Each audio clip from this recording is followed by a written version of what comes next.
In this video we'll be sailing Island Atoll through the beautiful Maldives Islands.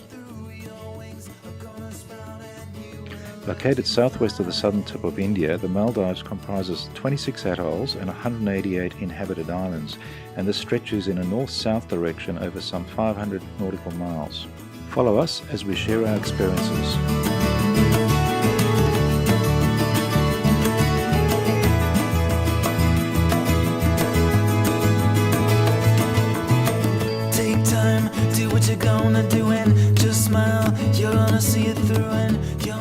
We start the first day of our 2-month tour of the Maldives by making an easy day sail from Mali, the capital of the Maldives, to the small town of Himmafushi.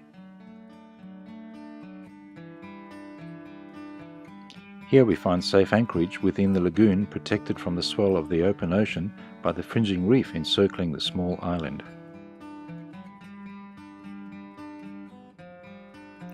We were excited to explore Himmafushi, our first small island. It's very different from the capital Mali, much quieter streets, and has a population of around 1,400. The locals showed us around and gave us a warm welcome. We're in Himmafushi. We came over here to buy some vegetables, but I saw this swing and had to have a little swing before we set off. Good job, there's 3 wheels. To my surprise, the ride on the tricycle was a lot wobblier than I expected. Steering doesn't work. Like many Maldivian islands, in Himmafushi the streets are wide and sandy. We saw more men than women on the streets, and when you go ashore, women in particular should make sure to cover up to respect the local culture. Provisioning opportunities are basic with limited choice, as you expect on a small island.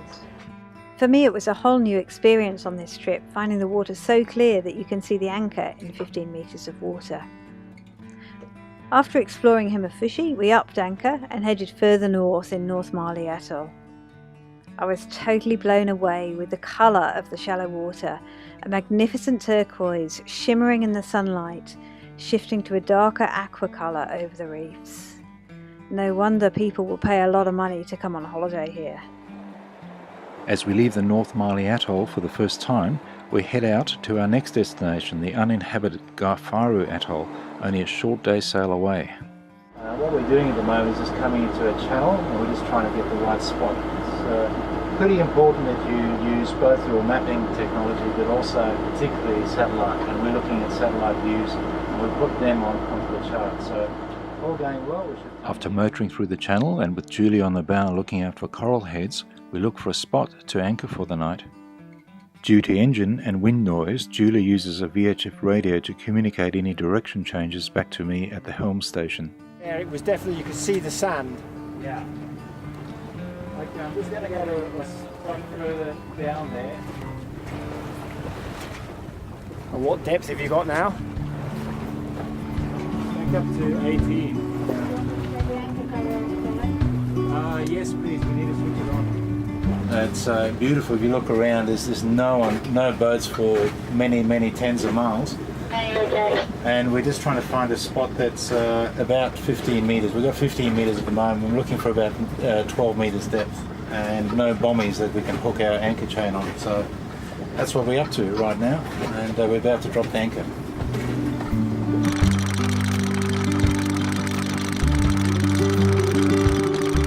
So right now we've just dropped our anchor in 14.9 metres, about 15 metres of water, and I'm just putting our position in.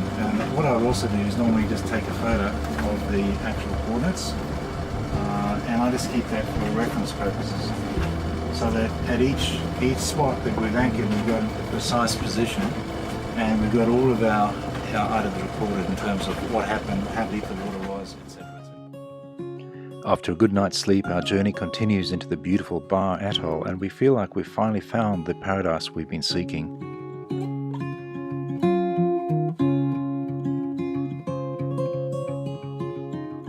Having spent so much time on the boat, it was great to step ashore for a few hours to get in some much needed exercise.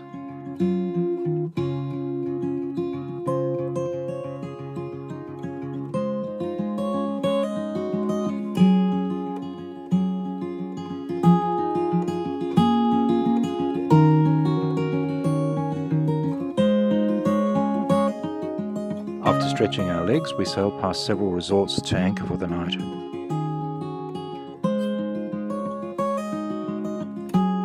As we were anchored in a fairly open area with little wind protection, we swam out and dived on the anchor to check that it was well set.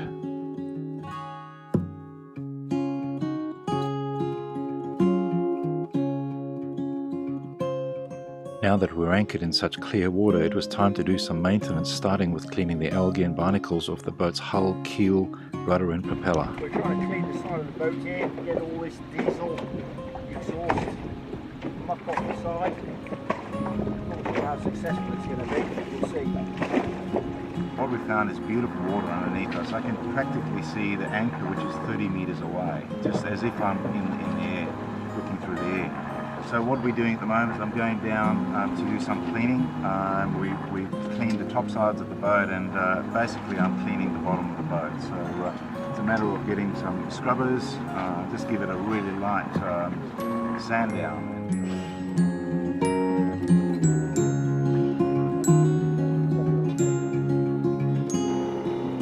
Just prior to departing on our world circumnavigation, we purchased a power dive continuous air scuba system. This would be the first time we ever used it instead of heavy scuba gear or free diving. What a pleasure it was to be able to remain under the boat for hours on end to clean the entire underside of the boat with a scrubbing brush and cloth without needing to surface for air all the time. After cleaning the boat, it was time to relax. We anchored next to a beautiful sand island which we had all to ourselves. Here we could stretch our legs, walk around and exercise and feel the sand between our toes, and for the first time ever fly the drone we'd purchased specially for this trip. Okay, so we're in a beautiful spot in the Maldives, and we've had a drone on board for over a year and a half and never switched it on or calibrated. So today we've been mucking around trying to get the calibration done, and we're just about to give it a go. So let's see what happens. Not bad, not bad. Well, we're getting there. It's a bit nerve-wracking putting it on the water, but I'll just keep it on the edge of the water. Oh, where's it going?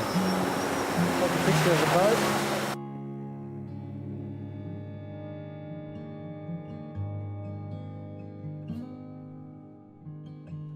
Rather than rely on the dinghy all the time, some days we'd swim ashore for some well-needed exercise. Run, do a few exercises, and obviously swam there and back. Great way to start the day.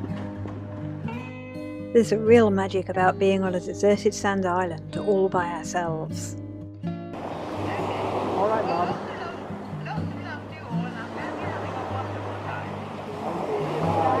It was wonderful to share these special moments with family members through video calls. The Maldives has excellent speed of internet and great coverage. With over 1,200 islands in the Maldives to explore and only limited information on available anchorages, it was hard to decide when to move on. Overall, we anchored in around several dozen different locations and visited 11 atolls. It would be possible to spend years exploring here, I think.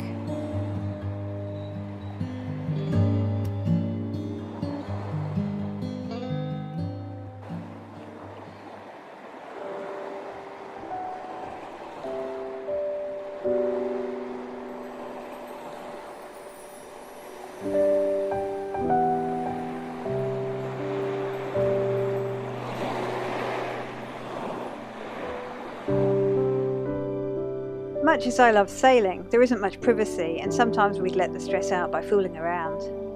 When I found a flying fish had landed on the deck, I even found myself starting a conversation with it. Well, today's job is trying to find our braai grill. Braai grill meaning a barbecue grill. It's a sort of grid that you put meat inside. We had it on the boat for 9 months. I might have chucked it out. I'm just looking in the compartment down here. So much stuff. Just got to keep looking. Colin's been preparing a long time for this trip, and I guess over the years he's accumulated things. Remarkably, he mostly knows where things are. But can you believe that all this stuff came out of that locker? So we've been having some issues on Island Pearl with our water pump recycling all the time. I'm going to get Julian, our engineer, our ship's engineer, to have a look, see what we can do. Failing that, we'll put in a second pump later. This is the pressure switch for the freshwater system, and the switch isn't turning itself off. when all the taps are shut. So we've taken this apart and you can see in there it's pretty mucky.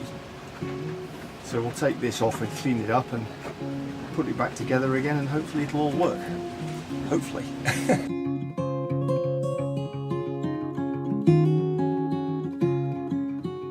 We've had a problem on the boat for about 9 months where this light keeps staying on when sometimes when we switch the water off, but as you can see it's just gone off. So Julian's fixed it today, and be interested to hear, Julian, well done. What did you do about that? That's great. Sailing in coral can be hazardous, and we developed some methods to help us manage this. So we're going out of this little atoll now, so this is black lines the track that we came in on, so we're now following that out, and I've also got it on my iPad here, and you can see the satellite photos that show the shallow water and the deeper water. Because what we found is that this chart isn't actually that accurate. We've overlaid the satellite photo on top of where the chart says land is, so that's this white outline here and there. So for example in here you can see the actual shallow water's right at the top there, but the chart says that it's down here, so you can see the chart's out a bit from the actual reality. So it's quite useful to overlay the satellite photo on top of the chart to see where the chart inaccuracies are. Okay, we're at Garufaru. I'm here with my friend Mohammed. Hello, Mohammed. Yeah, hi. And Sean. and Chinese. Yeah. Yeah. Very good. Yeah. We've just got some fuel. These kind gentlemen have helped us get some fuel, and we're going to have a look at their beautiful town soon. Yeah. Garufaru in South Mali Atoll has a population of 1,600 people. We start our tour at the island's mosque. 3 times we have to take 50 minutes. So that's all. But we pray 5 times.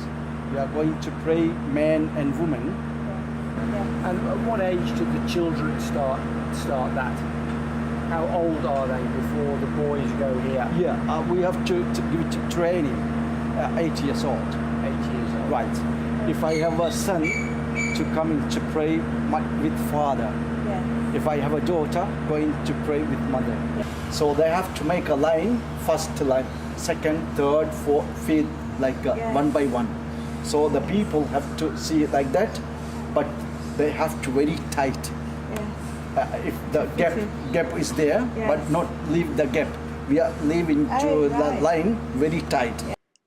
On these small atoll islands, people rely heavily on rainwater for drinking and cooking because well water is brackish. So we drink also natural water, no plant water, no mineral water, no other water. Could you know any idea which water we drink? No, this water? Rainwater. Correct. The answer correct. We have to drink from natural rainwater. Every house we have water tank. Before raining, they have to clean it beautiful the roof, because when it's not raining, it's a lot of dust. Yeah. So first they have to clean it very well. After they have to collect the water we drink. With the highest point in the Maldives being only 2.4 metres above sea level, the 2004 tsunami affected the Maldives seriously. The waves coming here, the people know where we want to go, but night times the waves coming, electric off, it's very dark, nobody have to see nothing. Yeah, that time 75 house destroyed, and 40 of them die, and lot of house we have food and water tank is gone, a computer, TV, mattress, bed, chair, everything's gone.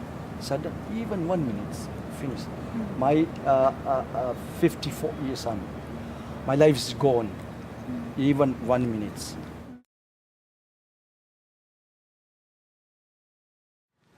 That life is recover, difficult, but now it's coming Step by step.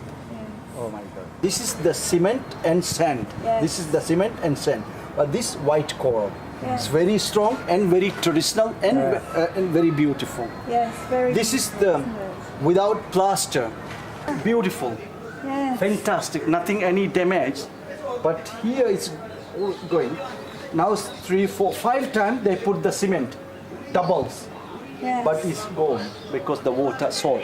And a lot of tree here also died. Mango tree, banana tree, and the breadfruit tree, and lemon tree. So all is gone. Yes. Yeah. Yes. This is the water level.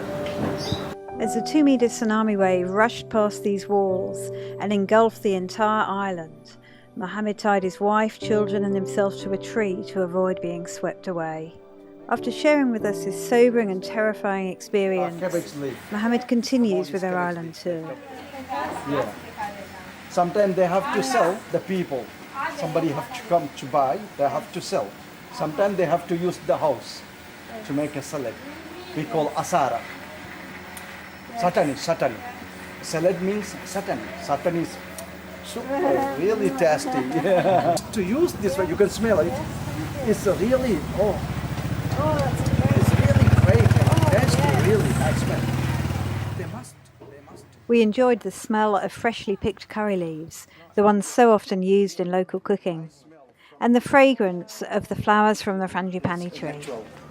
Like a smell is really, really nice. And breadfruit chips. Okay. And we have to cook in some sweet item, bambukio kandi, bambukio bondibai. It's really, really nice. As we passed a kindergarten school, we could hear all the children playing happily in their classrooms. Normally 7 o'clock they start morning 7 o'clock. After to take about 10 o'clock interval break times.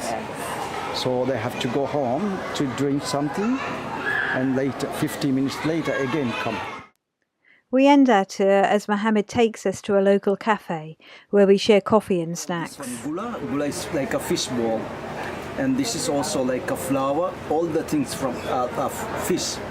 And spicy, of course, we have to use fish and lemon, onions, and I talked before, the fresh chili and some other garlic and knaflock. Then it's all the things they have to make a mix. And so there's a lot of different items. Mohammed freely gave us many hours of his time and really helped deepen our understanding of Maldivian customs and culture. Another great example of the warmth and welcome we received here. Join us in the next video, part 2 of Sailing the Maldives.